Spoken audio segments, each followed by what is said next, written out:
All right, what's up guys? Today we're gonna be doing an easy procedure on the 2005 Dodge Dakota.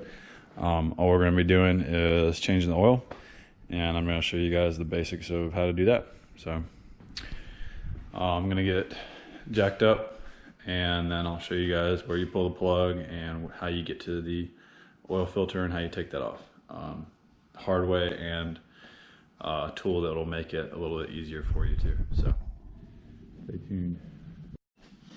All right, so you actually don't have to. I just got done running it, so I want to pull the plug right now while the fluid's running.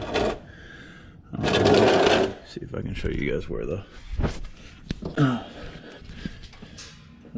is your oil drain plug. So it's kind of like, here's your front differential, and then there's the pan and the plug, and I'm like 90,000% sure that it's a 13 millimeter, and that it is. Let's see if I can't get it turned.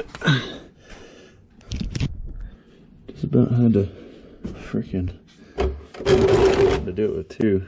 I do not put this thing on tight. It just manages it to get itself back tight over time. I think it's because it heats up, all that good stuff. So I also always manage to get my hand a little nasty when I do this, which is normal. This shit's gonna be so hot. Ooh, I don't want to drop the plug. It's hot. Oh man. Okay, so that's the plug, and that's where it comes out at. There's this nice little I guess piece of metal that goes across the front of your vehicle, that by the time the oil starts to kind of stop, like steady pour and go to a drip, it'll start to hit that little bar, and then it just goes everywhere. Yep, this goes all over the place. So thank your engineers at Dodge thank your engineers at Dodge Chrysler for designing such a great spot for the drain, the oil drain location. So that's that. I'm going to get to the filter in a minute, which is actually, let me see if I can pop the screen up again. This is actually right there, and the tool that I use to take it off with. So we will be right back momentarily. I just wanted to make sure that plug got pulled while the motor's hot. It makes it easier for the fluid to flow out. So all right, so I got it jacked up. I got this nice 3-ton floor jack made by this company called Pittsburgh, and it's perfect for sticking it right down the middle of that axle, and just lifting the whole entire front and back end up at a time. I do the front end first and then the back end, because I always put the parking brake down. So and it's on level ground, so I lift the front end up so the back wheels are locked down, and then I lift the back end up, and at that point you're pretty much good. You don't have to worry about it moving on you. But just to be safe, whenever you do it, just kind of keep your head and extremities out of the way in case something does happen, so you don't get hurt. But anyways, right now we're going to rotate the tires. So I'm just going to take the ones in the front and move them to the back, and take the back tires, move them to the front. Already loosened up all the lug nuts. You want to make sure you do that before you raise it up, because you're going to have a pain. You're going to have a great old time doing that when you're trying to raise it, or when it's already raised up. You won't have any power on them, because the wheel will just keep spinning on you while you try to loosen them off. Unless you got a nice little air tool, but I'm not a huge air tool guy.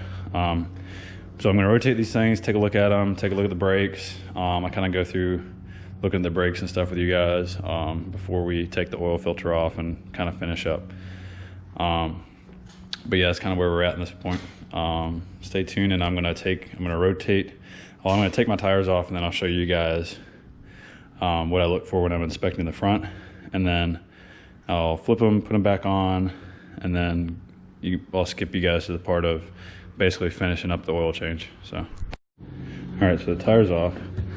You always want to look at how your tread's wearing. You want to look at the outside, and you want to look at the inside, and make sure that everything's wearing nicely. Make sure you don't have any nails. I see how it rolls. You guys can pretty much probably tell that this is like almost a brand new tire. I had these put on about 10,000 miles ago. Maybe a little bit more than that, but they're good tires, Continentals. Kind of right up there on par with Michelin. And now that I've looked at the tire, I'm pretty happy with what I see.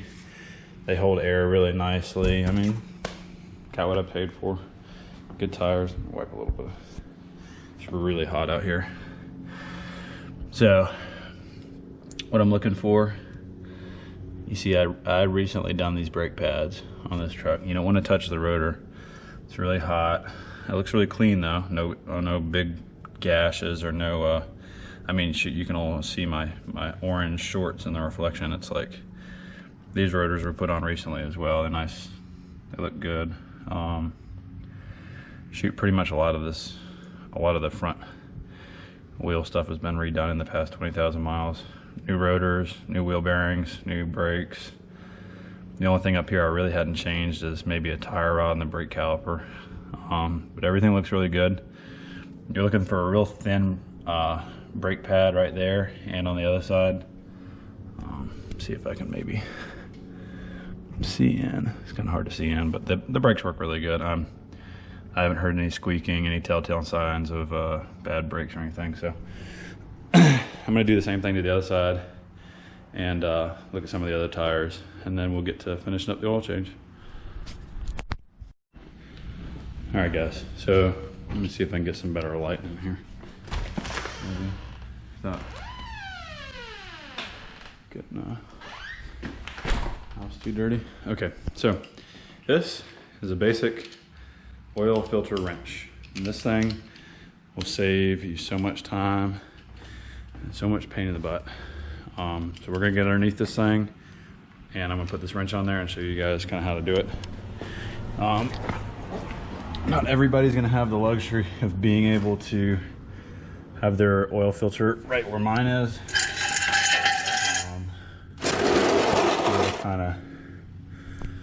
Well, I'm gonna try to do this one-handed and just get it loose first for y'all. But you stick it up there, and you just stick this little circular part around it. You guys can probably get the idea. And then stick that around there, and pray that you didn't tighten it down too tight last time, because if you did, then it's still gonna make this part a challenge. But I didn't, because I never do. Oh, okay. Hold on.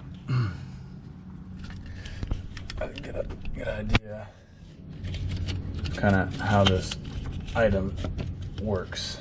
So I'm gonna work on this. Maybe you guys will be able to see a little bit of what I'm doing, hopefully.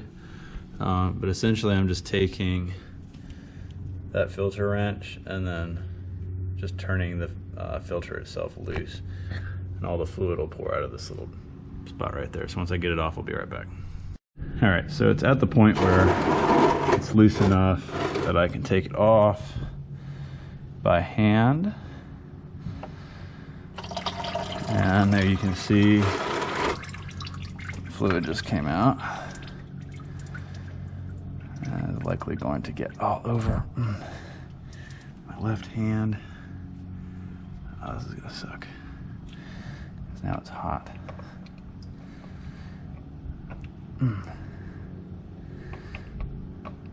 Come on.